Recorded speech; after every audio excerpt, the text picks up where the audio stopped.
tabernakel ya. Kita harus mengerti ya.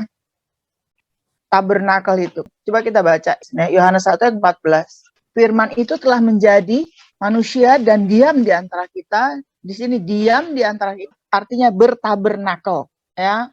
Diam di antara kita dan kita telah melihat kemuliaannya, yaitu kemuliaan yang diberikan kepadanya sebagai anak tunggal Bapa, penuh kasih dan karunia. Penuh kasih karunia dan kebenaran. Jadi kita tahu bahwa Tuhan mau supaya tinggal di dalam bersama-sama dengan umatnya. Saudara tahu bahwa Roh Kudus tinggal di dalam kita dan kita adalah bait Allah. 1 Korintus bilang apa? Kamu adalah bait Roh Kudus. Ya. Jadi di mana tujuan Allah. Kalau kita lihat sini tabernakel ya. Mulai dari pintu, kemudian pintu gerbangnya ada mesbah bakaran, kemudian ada kolam baptisan. Ini akan saya kasih tahu satu-satu. Kemudian ada tirai yang memisahkan antara halaman dengan ruang kudus. Di dalam ruang kudus itu ada kaki dian, ada meja roti, dan ada mesbah dupa. Ya, kemudian ada lagi tirai yang kedua yang memisahkan antara ruang kudus dan ruang maha kudus. Dan tirai itu ketika Tuhan Yesus naik ke surga, tirainya itu telah terbelah. Ya, sehingga kemuliaan Allah itu bisa keluar. Di ruang maha kudus ini yang ada kerupnya itu, di situ yang isi di dalamnya itu ada tongkat Harun, terus tabut perjanjian sama mana, pot mana ya.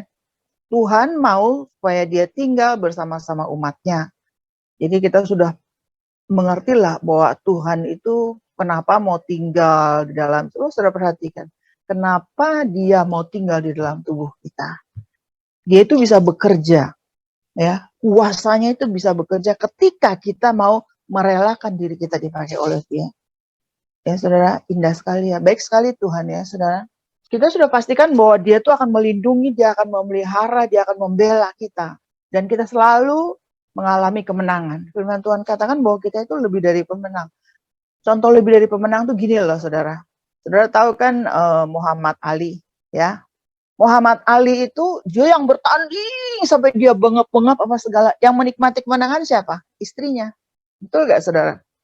Itulah kemenangan. Jadi Tuhan yang berperang, sebetulnya Tuhan yang berperang untuk kita. Kita hanya menikmati loh kemenangan itu. Ya. Yang ketiga, ini halaman tabernakel.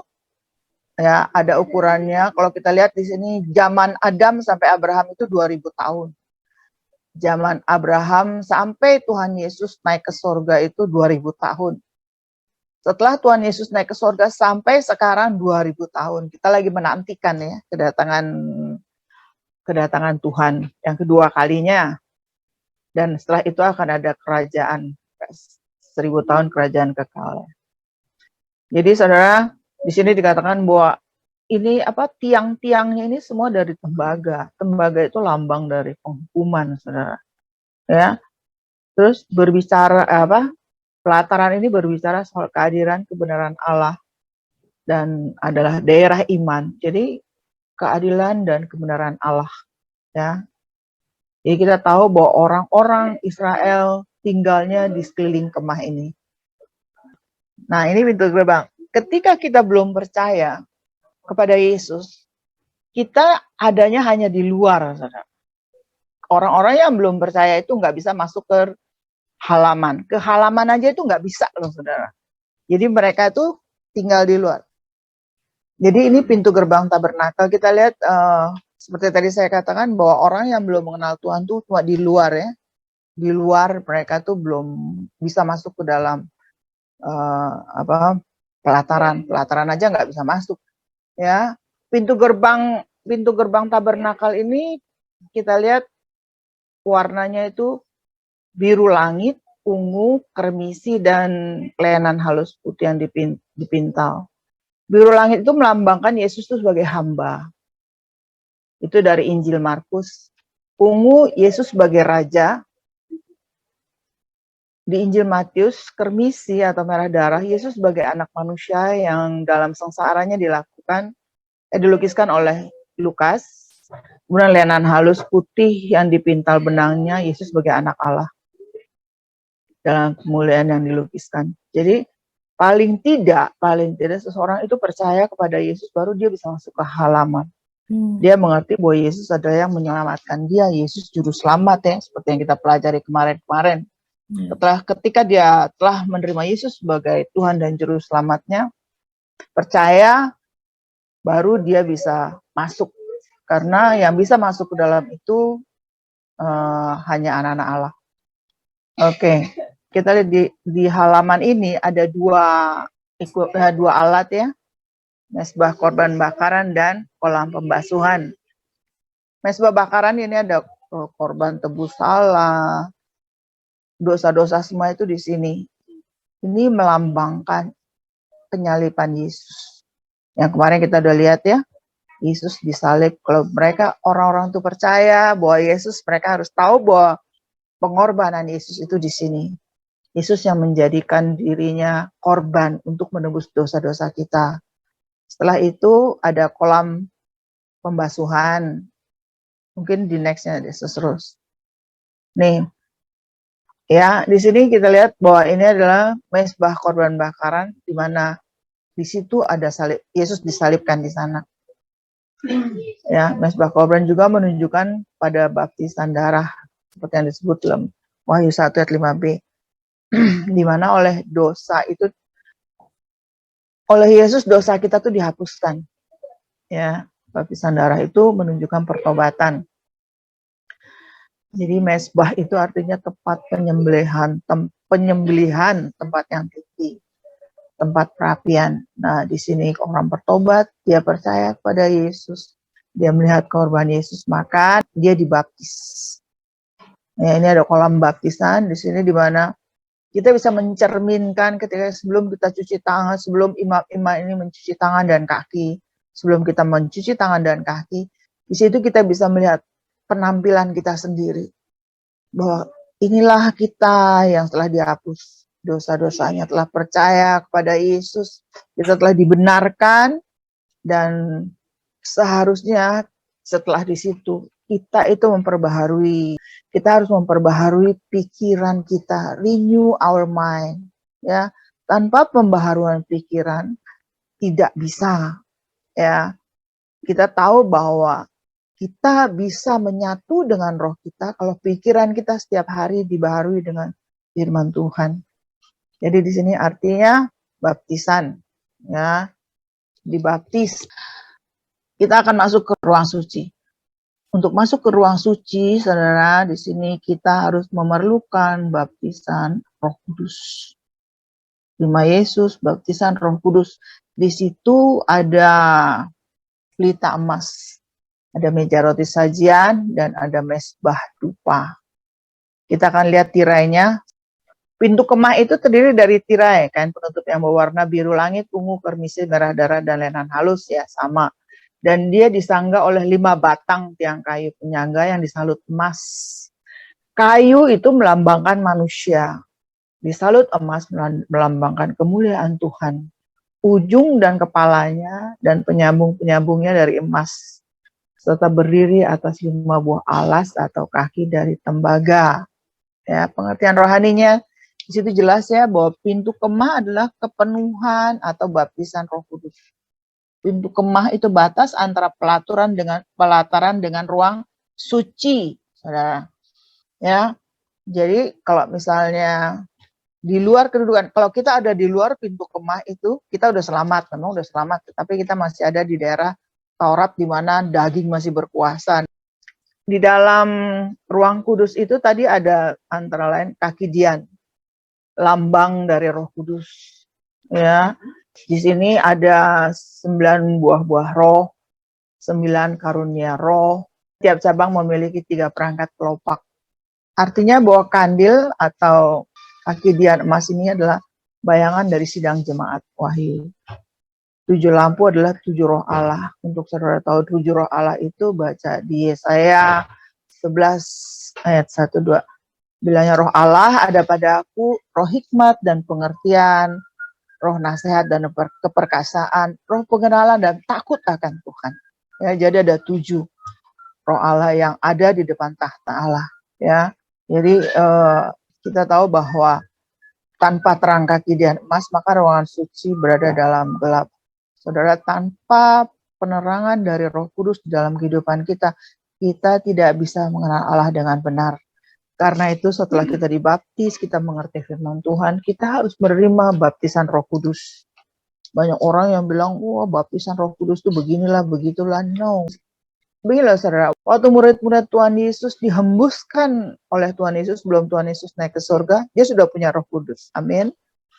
Tetapi, Kisah Rasul 1 ayat 8, dikatakan bahwa mereka itu menerima baptisan Roh Kudus. Ya saudara, memang setiap orang percaya udah ada Roh Kudusnya, tapi kita harus menerima kepenuhan Roh Kudus.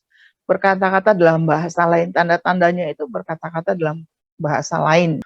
Karena apa saudara? Itu menolong kita sendiri, menguatkan kita.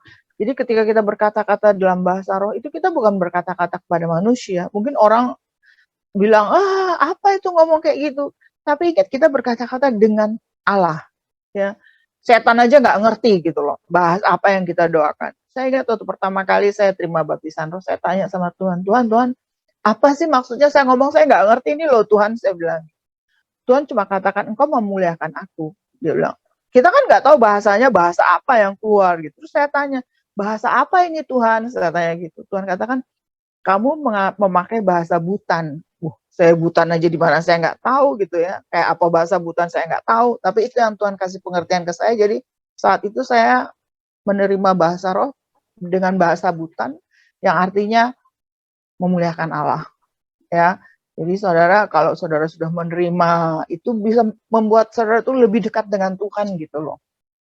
Jadi kalau misalnya banyak hal yang saudara tidak mengerti, Roh Kudus itu akan terus memberitahu. Karena ada roh hikmat, ada roh pengetahuan, ada roh nasihat, roh keperkasaan. Itu semua bisa ada di dalam diri kita gitu. Jadi saudara perlu terima baptisan Roh Kudus. Ini meja roti sajian. Ya, meja roti sajian ini maksudnya adalah firman Allah. Ya, kita harus mempelajari firman Allah sampai kita itu mengerti.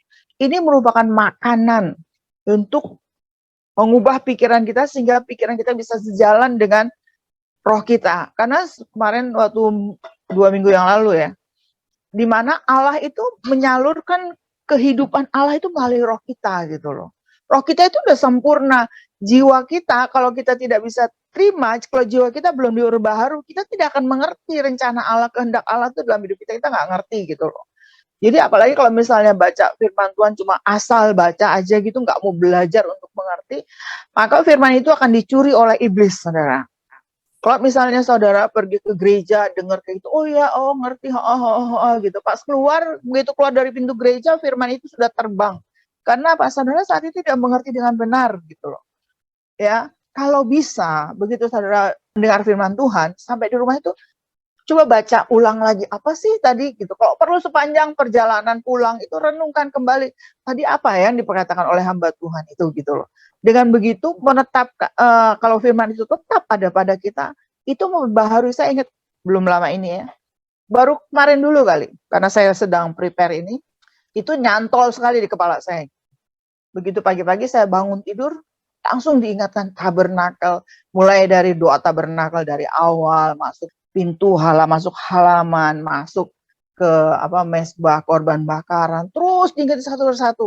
Di situ memperbaharui kita gitu. Pas sampai ke dapur tiba-tiba saya bilang, aduh gimana sih ini, mesti beginilah, mesti begitu. Terus diingatkan Tuhan, kamu tadi udah ingat apa? Begitu loh saudara. Jadi firman Tuhan itu diingatkan oleh Tuhan seperti itu gitu. Itulah fungsinya dari Roh Kudus di dalam kehidupan kita, mengingatkan kita akan firman Tuhan, mengingatkan kita bahwa inilah yang harus kita renungkan sebenarnya. Itulah yang dikatakan meditasikan di Yosua 1:8.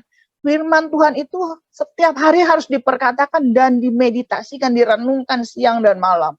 Karena itu yang membuat firman Tuhan katakan, engkau akan menjadi beruntung, engkau akan berhasil. Itu ya Yosua 1:8. Jadi kita harus baca firman Tuhan dengan pengertian terang dari Roh Kudus ini. Jadi itu kalau misalnya diibaratkan tangan Yesus yang terbentang ketika disalib, Tangan kanan itu Roh Kudus, tangan kiri itu firman. Ya, kita jadi jangan timpang, jangan cuma baca firman aja lupain Roh Kudus. Jangan Roh Kudus ngeroh-ngeroh aja lupain firman. Tapi kita harus balance, harus sejalan, harus benar-benar seimbang. Ya. Nah, setelah kita itu mengerti firman dua-duanya, kita mengerti bahwa firman itu memberikan kita kekuatan, firman itu bersama-sama dengan Roh Kudus memampukan kita untuk mengenal Tuhan dengan dalam. Di sini kita bisa memberikan satu penyembahan di meja altar ini, penyembahan yang sungguh-sungguh sempurna karena kita tuh mengasihi Allah. Kenapa Mesbah dupa ini dekat dengan tirai ruang Maha Kudus? Supaya dia itu dekat dengan Allah. Penyembahan itu membawa kita dekat dengan Allah. Ya, apalagi sekarang tirai itu telah terbelah dua. Ya, jadi kemuliaan Allah itu sudah keluar, jadi tidak ada lagi pembatas. Dengan kita pengoyakan daging, kita mendekatkan diri kita itu kepada Tuhan. Jadi saudara, di sini kayu penangga yang disalut emas. Jadi kita harus doa penyembahan, kita harus disertai dengan penyerahan diri sepenuhnya. Jadi benar-benar penyembahan, dipimpin dengan Roh Kudus. Tirai ini yang pintu tirai yang untuk masuk ke ruang Maha Kudus yang telah terkoyakkan dengan matinya Yesus disalib. Begitu Yesus bilang, "It is finished." Tirai itu langsung terbelah, saudara. Ya, kemuliaan Tuhan itu terpancar keluar. Yang tadinya kemuliaan Tuhan itu hanya bisa dirasakan oleh siapa? Oleh imam besar, dan itu setahun sekali. Akhirnya sekarang terbuka semua, keluar masuk. Nah, itulah makanya Roh Kudus ada di dalam kita. Ya, pada zaman Perjanjian Lama, Roh Kudus hanya menaungi. Jadi Roh Kudus itu hanya di atas. Makanya Roh Kudus ada hinggap, ada pergi. Ya, waktu zamannya si Simpson, dia itu dihinggapi Roh Kudus gitu, dia berbuat dosa, Roh Kudusnya pergi. Sekarang Roh Kudus tidak pernah pergi dari kehidupan kita. Firman Tuhan katakan di dalam Ibrani 13 ayat 5, dia sekali-kali tidak pernah membiarkan kita atau meninggalkan kita. Ya, dan juga di Matius 28 Tuhan Yesus katakan, "Aku akan menyertai kamu sampai kepada kesudahan zaman." Yang namanya menyertai itu udah pasti nggak akan ditinggalkan gitu loh. Karena janji Tuhan itu ya dan amin. Kita percayalah janji Tuhan itu benar-benar demikian. Kalau Tuhan ngomong, "Aku memberkatimu," ya pasti diberkati gitu loh. Jadi jangan pernah meragukan janji Tuhan. Karena Tuhan itu bukan manusia yang bisa berdusta. Ya, apa yang Tuhan katakan A ya A. Saya ingat waktu saya pertama kali bertobat dulu, saya adalah pendoa syafaatnya Pak Yakub Nahuai. Ya, saya biasanya itu kalau berdoa syafaat, saudara, saya doakan semua karena petobat baru kan saya nggak ngerti juga kan. Jadi doakan semua, saya doakan semua udah selesai gitu, udah saya diam. Kemudian karena pertobat baru, rindu nih melayani pekerjaan Tuhan ceritanya. Terus saya bilang, Tuhan, saya sudah lahir baru, saya mau melayani Tuhan di daerah Irian. Saya bilang, kalau daerah Irian berarti saya harus punya helikopter, saya punya obat-obatan, saya punya segala macam yang harus saya perlukan, Tuhan, saya bilang gitu. Terus, tapi saya nggak punya duit, Tuhan. Saya tahu kalau saya berdoa, Tuhan bisa kirim anak Tuhan dari mana aja berkatnya ke saya. Itu pasti, saya bilang. Tapi saya nggak mau nyusahin orang. Ini logika, karena lahir baru, masih pakai logika ya, saudara. Logika seluruh saya pakai. Udah, akhirnya, terus Tuhan, saya bilang, saya mau pasang SDSB ya Tuhan. Saudara tahu SDSB? SDSB itu dulu sumbangan berhadiah lah pokoknya. Sumbangan dana berhadiah gitu pokoknya. Nah, kemudian minggu pertama saya bilang, habis berdoa selesai ini, saya bilang, Tuhan boleh nggak saya pasang SDSB? Ntar kan dapat duitnya banyak. Waktu itu uangnya kalau nggak salah masih 400 juta. Saya itu masih muda lah, saya baru sekitar umur 37-an. Terus minggu pertama saya berdoa nggak dijawab. Minggu kedua saya berdoa nggak dijawab. Minggu ketiga saya masih, karena saya setiap minggu tuh dapat tugas ya saudara, pendoa syafaat. Minggu ketiga, Yesus tuh menampakkan diri loh saudara. Terus dia bilang apa? Aku bisa memberikan kepadamu lebih dari apa yang engkau inginkan. Dan puji Tuhan, sampai dengan hari ini, sampai saat ini hidup kami dipelihara Tuhan. Kami sekeluarga dipelihara Tuhan. Walaupun menantu saya yang bertanggung jawab untuk keluarga saya, bertanggung jawab untuk kita semua di sini, udah tidak ada. Tuhan udah panggil tahun lalu. Cuma saya sama anak saya yang perempuan, dan saya sama suami saya udah umurnya sudah pensiun lah seharusnya. tapi Tuhan masih pelihara sampai hari ini. Itulah kenapa saya katakan kita perlu baptisan Roh Kudus, saudara. Kita perlu mengerti bahwa kemuliaan Tuhan Roh Kudus itu ada dalam kehidupan kita. Ya, saudara. Ini kita akhirnya masuk ke dalam tahun perjanjian. Di sini di atas takhta ini, ketika imam besar memercikkan darah korban, ya 7 percikan darah, kemuliaan Tuhan itu turun. Diturun di situ. Terus saya bilang gini, Tuhan, sekarang kan saya kan sudah lahir baru. Ya, saya sering diskusi sama Tuhan gitu. Saya kan sudah lahir baru, Tuhan. Berarti saya sudah ada di ruang Maha Kudus dong. Karena Tuhan kan berbicara langsung ke saya. Berarti saya ini tempat saya di ruang Maha Kudus, Tuhan.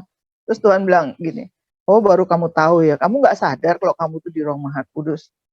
Haleluya, saudara. Itu satu pengertian yang dibuahkan yang indah sekali, saudara.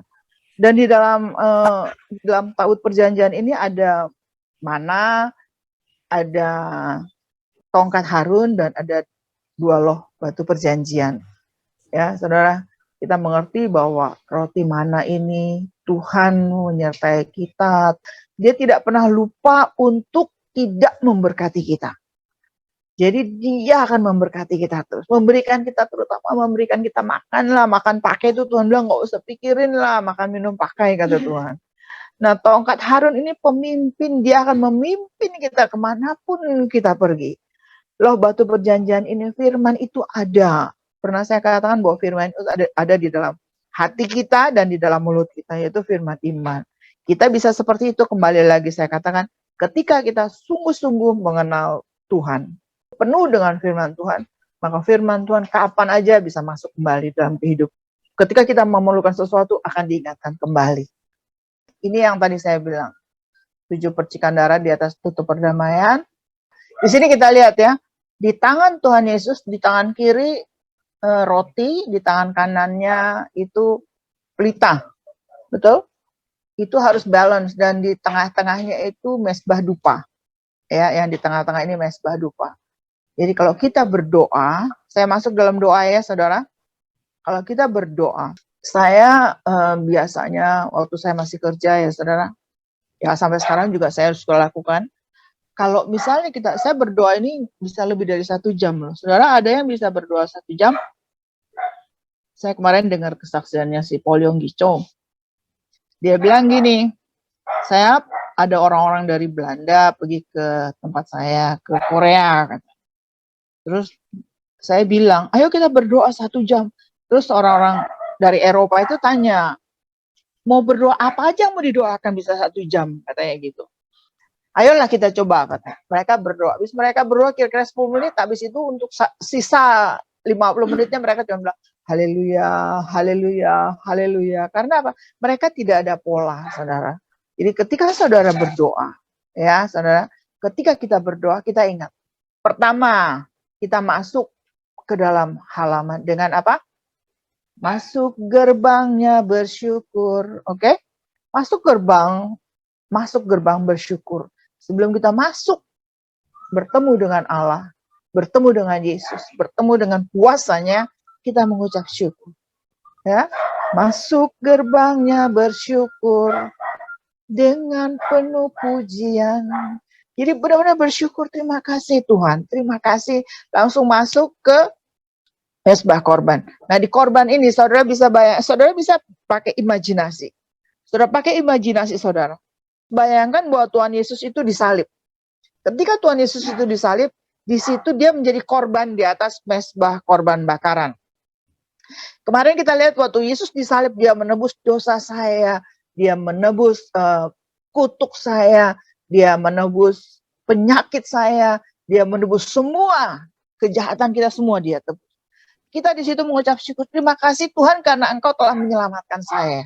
Terima kasih Tuhan karena kuasa-Mu yang ada pada saya membuat saya itu lebih mengenal Engkau dengan benar. Terima kasih, terus ucapkan terima kasih karena apa? Di dalam pikiran kita itu Tuhan Yesus telah melakukan segalanya. Nah, selanjutnya dari situ kita cermin, Tuhan terima kasih Tuhan. Di situ kita lihat, apakah kita benar-benar mengasihi Allah? Sampai di kolam baptisan ya, Tuhan, kita mengucap syukur lagi. Di kolam baptisan itu kita bisa refleksi diri kita. Oh iya Tuhan, terima kasih. Ingat di situ, apakah saya memberhalakan Allah, memberhalakan sesuatu yang seperti Allah? Contohnya, saudara pasti semua banyak punya hobi, kan? Ada banyak orang-orang yang saya kenal, yang saya tahu. Mereka itu lebih, kalau misalnya itu lebih mengutamakan jalan-jalan daripada mencari Tuhan. Nggak tahu kalau di Belgia enggak kali ya. Di Indonesia ada yang seperti itu. Jadi mereka itu lebih mengutamakan jalan-jalan, atau mereka lebih mengutamakan hobi daripada mencari Tuhan sendiri. Nah, hal seperti ini kita bisa refleksikan, apakah saya seperti itu Tuhan? Apakah saya sudah mengasihi? Jadi di situ minta Tuhan membersihkan semuanya itu dengan pertolongan Roh Kudus, kita minta diingatkan kembali. Nah, di situ bilang, Tuhan ajar saya supaya saya menjadi sempurna, gitu loh. Terus masuk ke dalam ruang kudus. Ingat bahwa di dalam ruang kudus ada meja roti, ada kaki dian, dan ada mesbah dupa. Nah, di meja roti itu ingat kembali firman Tuhan. Perkataan firman itu Tuhan. Terima kasih Tuhan. Tuhan, firman Tuhan begini. Saya nggak ngerti loh Tuhan yang ini gimana. Roh Kudus terangi saya. Jadi bekerja sama antara firman dan roh. Oke? Nah, setelah itu dengan ucapan syukur itu masuk ke hadirat Allah dengan membawa korban hati yang sungguh, hati yang sudah hancur di hadapan Tuhan, hati yang benar-benar mengasihi Dia, hati yang there is no one else except you, Lord, gitu loh. Nggak ada yang lain kecuali Engkau di dalam hati saya, Tuhan. Naikkan satu penyembahan yang benar-benar menyembah. Saudara, menyembah itu sama memuji itu lain ya, saudara. Kita menyembah benar-benar meninggikan Tuhan, mengagungkan Dia, kita katakan kebaikan Tuhan hari lepas hari yang kita rasakan. Katakan itu di sana. Ya, saudara, sampai kita menerima benar-benar saudara bisa rasakan aliran Roh Kudus dalam kehidupan saudara. Saudara bisa langsung berdiskusi dengan Allah. Saudara harus membina hubungan yang seperti itu, doa yang seperti itu dengan Tuhan. Dengan gambaran ini saudara bisa berdoa masuk ke dalam hadirat Tuhan dengan sungguh-sungguh, saudara. Saudara bisa menerima urapan, saudara bisa mendengar suara Tuhan, saudara bisa melakukan kehendak Tuhan, apa yang Tuhan mau saudara lakukan, Tuhan akan kasih tahu kepada saudara. Misalnya, oh kamu harus ke sini, doakan si ini. Saudara tuh bisa diingatkan di situ, saudara, di ruang Maha Kudus itu. Misalnya, saat itu saudara lagi di ruang Maha Kudus, saudara diingatkan oleh satu orang, siapa yang harus saudara doakan. Doakan, karena Tuhan akan bekerja untuk orang itu. Percaya, saudara, sebelum saudara masuk dari halaman ini, dari awal, itu saudara udah punya catatan apa yang saya akan bawa ke hadapan Tuhan. Apa yang saya akan komunikasikan dengan Tuhan. Jadi sampai di situ saudara-saudara akan mengerti lebih dalam lagi. Belajar untuk terus-menerus mengerti tabernakel dan berdoalah dengan mempergunakan pola tabernakel. Saudara ingat kita adalah ciptaan baru, roh kita sempurna, kita anak Allah, ya, segala kuasa ada di dalam diri kita. Karenanya kita harus lebih kuat lagi melekat kepada Dia. Waktu sekarang bukanlah waktu yang baik, saudara. Ya, kalau saudara tidak berjaga-jaga, saudara bisa ditinggalkan Tuhan. Jadi kita harus terus-menerus berjaga-jaga, dan kita juga harus menjaga sekeliling kita yang perlu kita selamatkan. Masukkan dalam doa. Terima kasih, Tuhan Yesus memberkati.